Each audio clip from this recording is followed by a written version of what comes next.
The massive Rottweiler mix clamped his powerful jaws around the delicate wooden bars of the crib and violently dragged it across the nursery floor. When Elena sprinted into the room and saw the jagged scratch marks on the hardwood and her baby screaming in the center of the chaos, she was paralyzed with terror. They had spent weeks trying to train the aggression out of the rescue dog, hoping his dark past wouldn't dictate his future. But that night, the dog refused to back down, snarling at the empty corner of the room with the ferocity that shook the walls. Elena reached for her phone to call the police, convinced the animal had finally snapped, until she saw the paint on the wall begin to bubble. What they discovered behind that crib was so shocking it changed their lives forever. Before watching, don't forget to like, share, and subscribe so you never miss another heart-gripping story like this one.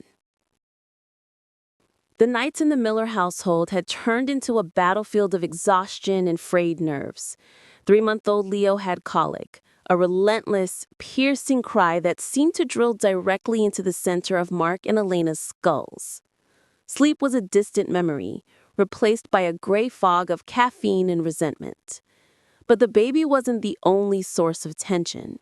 6 months prior, Mark had insisted on adopting Brutus, a 90-pound Rottweiler mix with a scarred snout and a reputation for being difficult. Mark wanted a protector for their growing family. Elena just saw a liability. Brutus was a brooding shadow in their small suburban home. He didn't play, he didn't wag his tail. He simply watched, his amber eyes following Elena's every move with an intensity that made the hair on her arms stand up. "He was staring at me again while I was feeding Leo," Elena whispered one evening, her voice trembling as she collapsed onto the sofa. Her eyes were hollow, rimmed with dark purple bruises of fatigue. He stood right in the doorway, just watching, like he was waiting for me to make a mistake. Mark rubbed his face, the sound of his stubble scratching against his palm loud in the quiet room. "He's guarding you, Elle. It's what he does. He's a shepherd breed mix." "He's a ticking time bomb, Mark," Elena snapped, the frustration finally boiling over. "Did you hear him growling at the wall yesterday at nothing? He's unstable. And with the baby?" She let the sentence hang in the air, heavy with the implication they were both too afraid to voice. "I'll watch him," Mark said, though his voice lacked conviction. "If he does one thing, one single thing that looks aggressive, he's gone, back to the shelter." The air in the house grew heavier over the next few days. It wasn't just a lack of sleep. There was a charge in the atmosphere, a static tension that made everyone jumpy. Brutus had stopped sleeping in his bed in the hallway. Instead, he had taken to pacing, back and forth, back and forth. His nails clicked a rhythmic, maddening beat against the floorboards outside the nursery. Every time Elena tried to close the nursery door, Brutus would wedge his massive head in the gap, whining a low, vibrating sound that grated on her last nerve. He was becoming a nuisance, an obstacle in their already difficult lives. They didn't know it then, but the dog wasn't trying to annoy them. He was trying to tell them something their human senses were too dull to perceive. The breaking point came on Tuesday night. A storm had rolled in, battering the windows with sheets of rain, mirroring the turmoil inside the house. Leo had finally settled down after hours of screaming, and the silence in the house was a blessed relief. Mark and Elena lay in bed, staring at the ceiling, too wired to sleep but too exhausted to move. Then, the barking started. It wasn't a normal bark. It was a deep, guttural roar that seemed to shake the foundation of the house. It was coming from the nursery. Elena shot up in bed, her heart hammering against her ribs. "Mark!" she screamed. Mark was already moving, sprinting down the hallway. "Brutus, no!" he shouted, panic seizing his chest. When they burst into the nursery, the scene was a nightmare. Brutus was in a frenzy, The massive dog was throwing his body against the side of the crib, snapping his jaws, his hackles raised in a terrifying display of aggression. The baby, woken by the noise, was screaming in terror. "Get him out!" Elena screamed, rushing toward the crib to shield her son. Mark grabbed Brutus by the thick leather collar. "Brutus, off! Off!" he roared, using all his strength to yank the 90-pound animal back. But the dog was immovable, a statue of muscle and fury. Brutus turned his head, not to bite Mark, but to look back at the crib, letting out a desperate, high-pitched yelp that sounded almost human. "He's trying to attack Leo," Elena cried, her hands shaking as she tried to unlatch the side of the crib. "That's it," Mark yelled, adrenaline flooding his veins. "You're done." He wrapped both arms around the dog's chest and heaved, his boots sliding on the floor.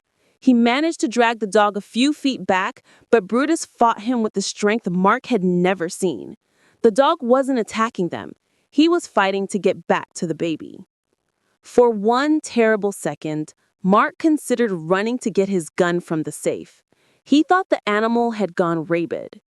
He raised his hand to strike the dog, to force it into submission, when Brutus did something unthinkable.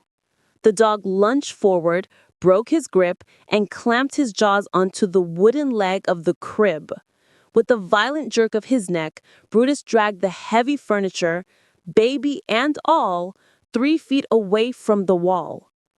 "My God, he's crazy!" Elena shrieked. Mark tackled the dog, pinning him to the floor.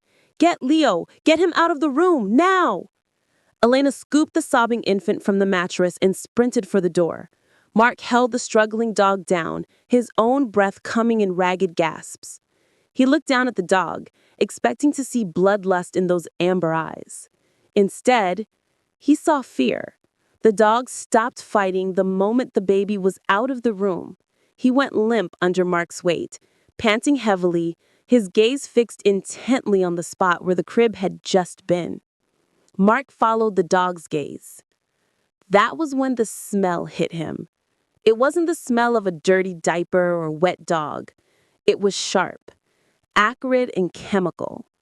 Mark frowned, confusion replacing his anger. He looked at the wall behind the crib, down near the baseboard where the baby monitor was plugged in. The white plastic of the outlet cover was distorted, melting like wax. The paint on the wall above it was bubbling, turning a sickly shade of brown.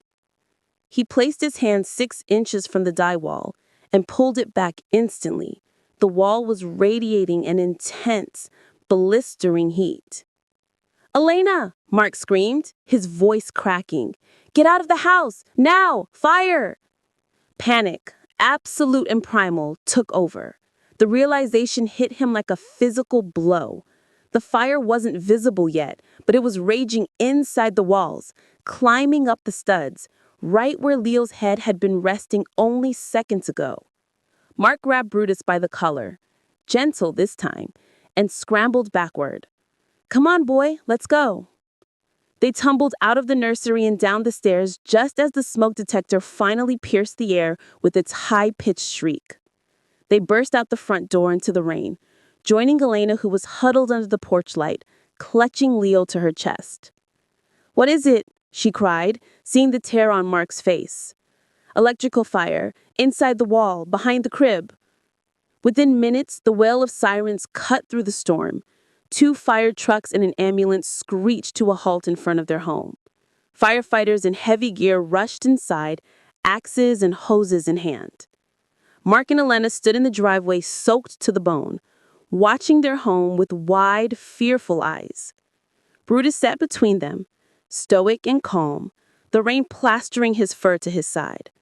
He wasn't growling anymore. He leaned his heavy weight against Elena's leg, and for the first time, she didn't push him back. 20 minutes later, the fire chief walked out, his face grim, wiping soot from his forehead. He approached the shivering family. "You folks have a guardian angel," the chief said, shaking his head in disbelief. The wiring behind that outlet had shorted. It had been smoldering in the insulation for hours, maybe days.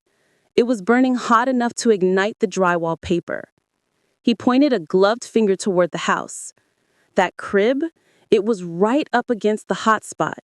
The varnish on the wood was already tacky from the heat. Another 10 minutes, and that crib would have burst into flames. Flashover would have happened instantly.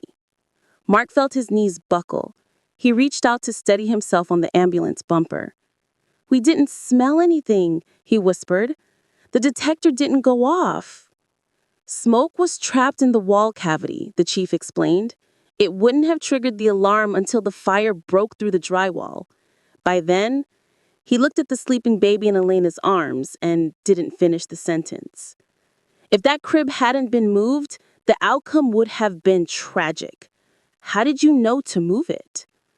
Mark and Elena looked down at Brutus. The dog was licking the rainwater